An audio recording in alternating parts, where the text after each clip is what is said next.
You're a leader. Lead.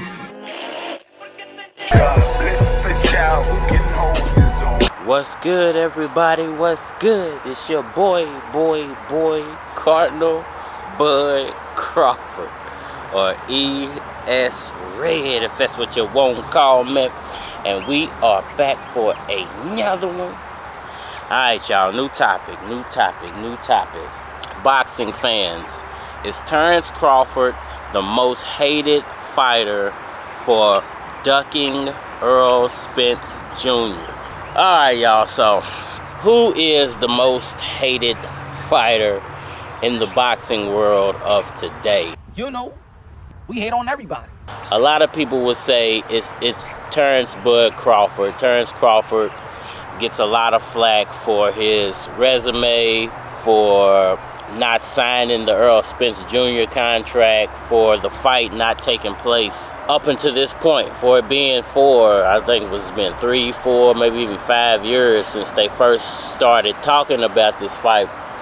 And the longer and longer that this situation plays out, the longer and longer that they do not sign those contracts, it seems like the more and more Terence Crawford's name gets dragged through the mud. All the accomplished fighters is always hated. Is it Terence Crawford's fault that he is the most disrespected, that he is the most talked about fighter at this point? Is Errol Spence Jr. hated in the same way that Terence Crawford is hated? Degrade them, discredit them, hate them. Me personally, I don't feel like it's hate. I think that everybody has a critique. Everybody has an opinion. Now, whether your opinion is good or bad on a certain person or a certain sport, a certain athlete, you know, that's your right of opinion, stating your facts. You know, all facts are not true facts. Just because somebody says that you're hating on a fighter because you don't agree with their stance or their principles or their reasoning or their willingness or unwillingness to conform to certain stipulations, you know, that's all personal opinion. Who's actually the respected fighter? Who is the poster boy of American boxing? So, how does that come back to hate? How does that come back to Terence Crawford being the most hated fighter in the sport of boxing? Listen, it starts out with the fact that, you know, when you build yourself up at something and then that something doesn't play out the way that you built it up to be, because Terence Crawford was because of his undisputed status at 140, because of the way he's come into the welterweight division, because of his dominance over other fighters, I think he's been built up as an unbeatable machine and a fighter who takes on all challenges and who would never duck a fight, who has the warrior spirit. But when you're placed in adverse situations like he's in right now, with the fact that he doesn't have a promoter, with the fact that Errol Spence, despite all that Terence Crawford has accomplished in the boxing world, despite all the undisputed at 140, despite everything he did at 130, is still a bigger fighter and a bigger superstar than Terence Bud Crawford, and a lot of people say it's because Errol Spence spent his whole career, pretty much his whole professional career at 147. I think because they built Terence Crawford up into this larger-than-life boxing figure, that it's easy to take shots at that guy. It's easy to say, oh, well, you said that you were the biggest, baddest thing walking, but when you put an Errol Spence Jr. in front of you, the whole tune changes. Deontay Wilder, people say that he can't box. Terence Bud Crawford, 3-division world champion, undisputed 140, and they say that he has the weakest undisputed run. Because I think a lot of people are riding Terence Crawford's case because he said that he was waiting on a contract. He said that he would sign that contract if it was placed in front of him. He said that Errol Spence was ducking the fight. He said that these guys don't want to make this fight with him. He's the better talent, for lack of a better word. I had to think of a better word. That he's the better talent in this situation, and that Errol Spence Jr.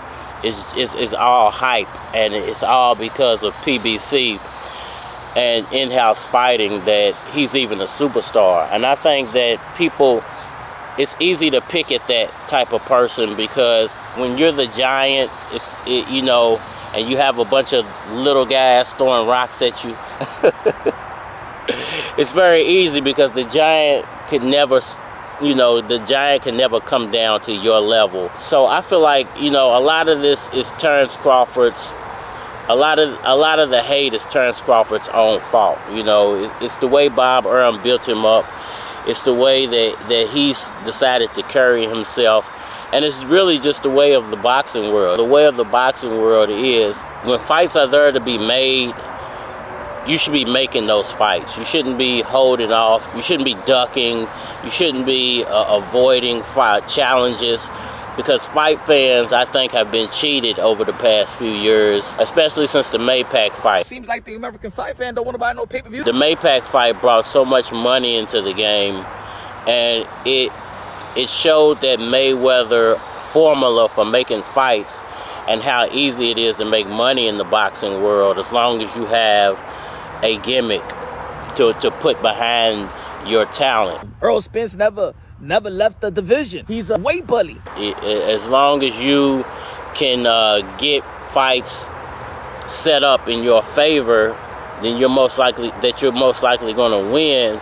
It's hard for fans to go against that, as long as you're winning, especially your own fans. And then when you're winning those fights, you can convince people that are not your fans to become your fans, because they don't see the behind-the-scenes things that go on in the boxing world. They don't see that you had a ref, judges, venue, all this other stuff placed in your favor to win fights. And I think over the past few years, boxing fans have gotten cheated by that formula, because we're getting a lot of fights that are, I won't call them setups, because it makes boxing sound more like wrestling.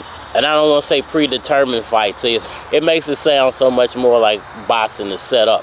And I would hate to say that all fights are set up in that way, but I think that there are a lot of fights that, because one fighter is more popular, they're able to control the whole narrative of the fight. From, like I said, the picking of the venues, to the referees, to the judges. And you get fights that, for lack of a better word, are just set up fights. American boxing community is so toxic. We're the only community. Can't wait to see the pay-per-view numbers, to laugh at them. They're gimme fights. They're fights that are put together basically to showcase one guy, and the other guy really doesn't matter. I think fans are now getting cheated, because these fighters, they can just go cherry pick. They can go cherry pick an opponent who they know can't beat them, who they know can't really give them any competition, but has a nice little fan base behind them as well. And you can go beat that guy and absorb their fan base by beating them. And then people give you praise, especially if you knock them down or out. And I think that's the way that Terence Crawford's career has been built. And I think that now people are catching on to it, and they're starting to hate on Terence Crawford, for lack of a better word. And I think it's just more of a critique and people's opinion than it is hate. And I think all sports are filled with hate or critique, because these are sports, these are public figures, so everybody's going to have their opinion. But for lack of a better word, Terence Crawford is a hated fighter. He has been placed on a pedestal, and since he hasn't been defending that pedestal with ferociousness, he hasn't been signing the fights that people want to see, it's easy to pick at him and take shots at him and say things about his personality and the way he carries himself in his boxing career, and it makes him seem like a hater. But on the flip side of that hate, it's actually made him more popular as well, because people have to be talking about you to hate on you. Your name has to be ringing bells for people to hate on you. So I think it's a double-edged sword. He might actually enjoy the hate. He might actually think that it's helping him more than it's hurting him. So he might not even care. And if your talent is that good, at the end of the day, when this fight does actually come to fruition, it's going to be nothing that people can say if he beats Errol Spence. And, you know, a lot of the channels and the people that back Errol Spence are really going to have a lot of egg on their face if Errol Spence loses. I'm backing Errol Spence not because I'm a fan of Errol Spence, but because I think that he got it the hard way. He got it out of the mud. And I think Errol Spence is hated less because of the way he did do it, because he did get it out of the mud, because he did go through 3 champions to get to where he's at. And it makes people question Terence Crawford's talent when he's not challenging himself. The YouTuber hate is more from not having an understanding of your opponent. You know, in combat sports, you're supposed to know your opponent. In a fight, you have to know your opponent because you want to know their weaknesses as well as their strengths.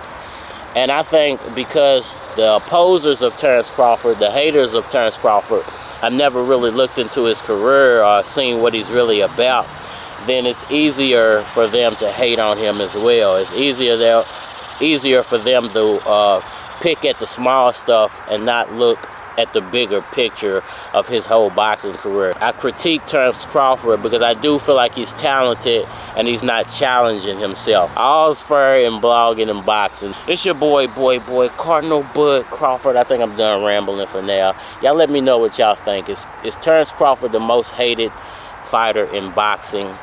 Or is this just critique and opinion at the end of the day?